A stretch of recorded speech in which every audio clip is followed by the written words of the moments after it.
بدي أختم باللي هو الجزائر. حقيقة يعني الجزائر حققت إنجازا كبيرا عندما تصدت لماكرون رئيس فرنسا، وتصدت لفرنسا وركعت فرنسا.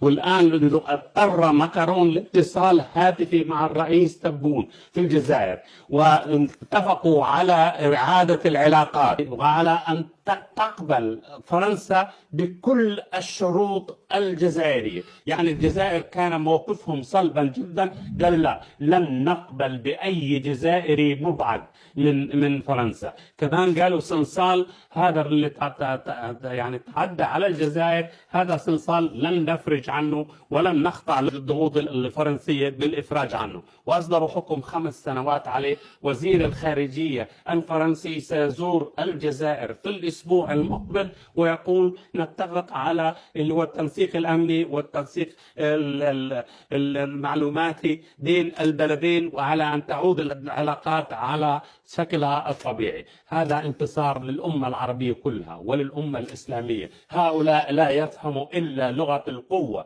وإن شاء الله يتعلموا الحكومات العربية الأخرى. شكرا لكم، وإلى اللقاء يوم الجمعة.